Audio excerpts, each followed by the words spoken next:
Israel's seven-front war against the Iranian regime and its proxies continues. I'm going to speak now mostly about one of those fronts, and that is Lebanon. The war against Hezbollah in Lebanon continues. In recent hours, Hezbollah has fired rocket barrages at Haifa, Israel's third largest city, and elsewhere in northern Israel. The Israeli military is operating on the ground in Lebanon based on precise intelligence of where Hezbollah's positions are located inside the border villages. The reason that the Israeli military is operating on the ground in Lebanon should be clear.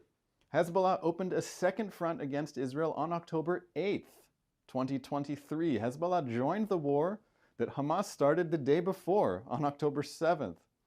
We warned for 11 months that Hezbollah must back off, or we will have to push it away. Hezbollah didn't back off. Now it's being pushed away. Hezbollah is being pushed away because Hezbollah has not only been firing rockets into Israel, it's been shooting guided anti-tank missiles into Israeli houses. Hezbollah terrorists can see deep into Israel from their firing positions on the border. They can see houses and aim their guided anti-tank missiles at the houses or any other building they want to hit.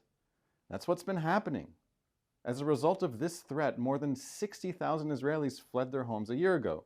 They can't go back to safety until Hezbollah is no longer on the border. We've been here before. 18 years ago, it was 2006. Hezbollah terrorists at that time crossed into Israel, ambushed Israeli reservists on patrol, killed a number of them, abducted 2 Israeli soldiers into Lebanon, who we later learned were killed, and proceeded to fire 4,000 rockets into Israel over the next 34 days. There was no Iron Dome to shoot down any of Hezbollah's rockets in the summer of 2006. That war in 2006 ended with the government of Israel and the government of Lebanon accepting the terms of UN Security Council Resolution 1701. That resolution called for the disarmament of all armed groups in Lebanon so that there will be no weapons or authority in the country other than that of the Lebanese state. A UN peacekeeping force known as the United Nations Interim Force in Lebanon, or UNIFIL, was supposed to monitor the implementation of Security Council Resolution 1701 and ensure that Hezbollah disarmed and withdrew from the border area. It never happened. The Lebanese state grew weaker and Hezbollah grew stronger. Hezbollah has enough power in the Lebanese government that it can prevent any attempt to disarm it. The United Nations completely failed for 18 years to do anything to prevent Hezbollah from starting another war at a time and place of its choosing, which is exactly what happened. The United Nations failed. The United States failed. France failed. Anyone who cared about what was going on in Lebanon failed. And now there's a war going on.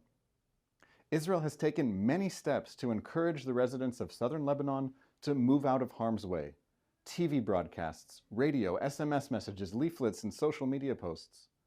Residents of southern Lebanon understand that Hezbollah has turned southern Lebanon into a war zone, and it is not safe. There is a group that hasn't gotten the message about the fact that anyone in southern Lebanon now is in harm's way.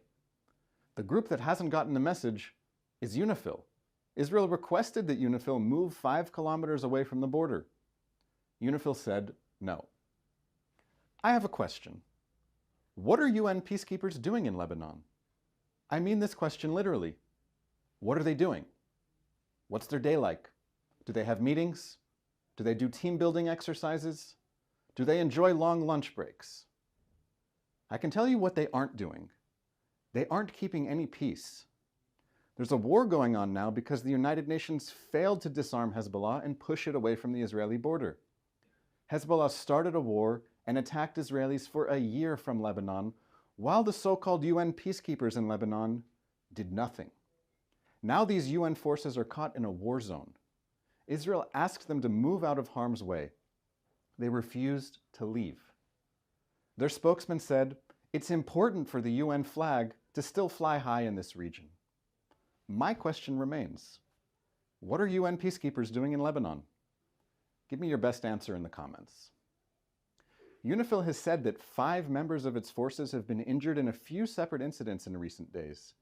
UNIFIL said an Israeli tank fired at their position, which wounded 2, and in a separate incident, 2 others were injured in explosions near a UNIFIL observation tower. The exact circumstances of the incidents remain under investigation.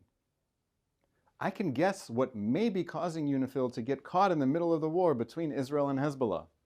2 months ago, Israel's ambassador to the United Nations, Dani Danon, presented images at the UN Security Council that expose how Hezbollah is launching rockets from areas next to UNIFIL bases. It's in Hezbollah's interest to draw Israeli fire to areas near UNIFIL positions. Hezbollah wants more international pressure on Israel to stop its defensive operations. Israel obviously has no interest in harming anyone from UNIFIL. Right now, I just don't know what the UN forces are doing all day, or what they plan to do differently in the future to ensure that Lebanon and Israel can live in peace. Finally today, an item you should all read. The New York Times has a story headlined, "Secret Documents Show Hamas Tried to Persuade Iran to Join Its October 7th Attack." The Times got their hands on, I assume the Israeli military gave it to them, the minutes of 10 meetings among Hamas's leaders. The Times verified the authenticity of the minutes.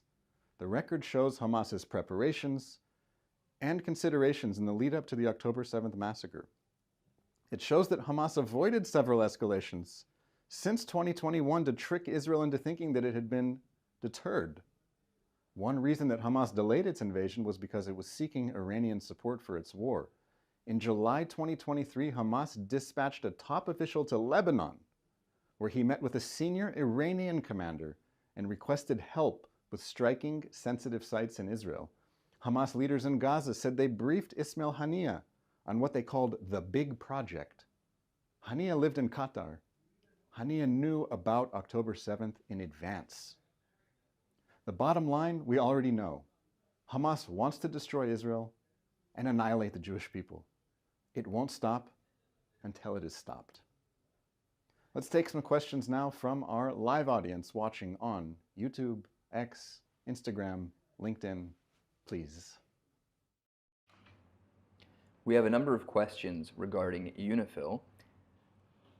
We want to know, if the UN forces evacuated Syria into Israel during the Syrian civil war, why is it that UNIFIL forces are not also evacuating away from the fighting? I wish I knew the answer to this question. The UNIFIL spokesman himself was asked, why aren't UNIFIL forces evacuating? Why aren't they moving out of harm's way? And he gave the answer, which is, he's not the one setting UNIFIL's policy. UNIFIL's policy is set by the United Nations and especially by the influential countries that are either part of the Security Council or sending their own citizens to be part of this UNIFIL force. So we're talking about France, Italy, Ireland, and many other countries. The spokesman of UNIFIL, he said himself, it's important that the UN flag continue to fly in Lebanon. Didn't say why, didn't say what they hope to accomplish. It just seems that they're standing a ground to make a point, and instead of doing anything to counter Hezbollah for the past almost 2 decades, finally they've decided to stand their ground against Israel, and perhaps that's the reason. We have a few other slightly more pointed questions about UNIFIL, asking, are UNIFIL acting as a human shield for Hezbollah? I wouldn't go so far as to say that UNIFIL is acting as a human shield for Hezbollah. No, not at all. But what is happening is that UNIFIL has many positions in southern Lebanon. Southern Lebanon is also where Hezbollah has positions. And many of these positions are concealed, they're difficult to spot from far away, and they are positions from which Hezbollah fires rockets into Israel. So wherever there is a Hezbollah position, wherever Hezbollah is sending rockets into Israel, it's likely that that spot is going to be targeted by the Israel Defense Forces. So if such a position is near a UNIFIL position, that would put UNIFIL forces in danger. It's not that the UNIFIL forces want to be in danger, it's that Hezbollah wants to put them in danger. One of the frequent claims against Israel is that Israeli forces commit war crimes. Ed Barr on YouTube asks, are there internal IDF investigations about claims of war crimes? Does the Criminal Investigation Division of the Army check these claims? What do we know about this? The shortest answers that I can give you right now are yes and yes. This is part of the internal processes of the Israel Defense Forces, is investigating claims of wrongdoing by its own soldiers. This is a process that takes time. It is in the middle of a war. Beyond that, I don't have further details. Wikis says that their airline flight from a non-Israeli carrier was canceled, and they ask, should I try to come another way? The people of Israel are always excited and happy to see flights with tourists arriving to Israel. I always say that the best way to stand with Israel is to stand in Israel. Come to Israel, experience what life is like here and how we're dealing with the fact that 101 hostages still remain in Hamas terror dungeons, and the war goes on 7 different fronts. If you can find a flight into Israel and book a hotel, I recommend that you come. Unfortunately, I'm not able to serve as your travel agent, but I recommend trying Google Flights, seeing what you can find, and hoping for the best. Always take a look at El Al, the Israeli national carrier, because they have not canceled flights. Elisa on YouTube asks, how will Israel recover from the economic impact of the war? It must be so hard for everyone, and this is our final question. It's a question that I don't have an answer to, aside from the fact that we're going to have to recover. There are so many more pressing questions right now, chief among them that there are 101 hostages in Hamas terror dungeons in Gaza, that there is a 7-front war going on that Israel is dealing with: Gaza, Hezbollah in Lebanon, the West Bank, Syria, Iranian militias in Iraq, Yemen, the Houthis in Yemen, and Iran itself. So there are 7 fronts that we're dealing with in a war. We have a hostage crisis. There's a lot of things that we need to deal with, and we'll only be able to address the day after. That's all the time we have today for our live daily briefing. I thank you everyone for watching. You can find this online on YouTube, on the podcast platforms, wherever you are watching. We are live again tomorrow out of Israel, 3 p.m. Israel time. That's 8 a.m. on the East Coast. I welcome you to follow me also on my personal platforms. You can look me up, Daniel Rubenstein, and also please follow all the platforms of the Israeli Citizen Spokespersons Office. This has been the live daily briefing. I'm Daniel Rubenstein. Have a lovely day.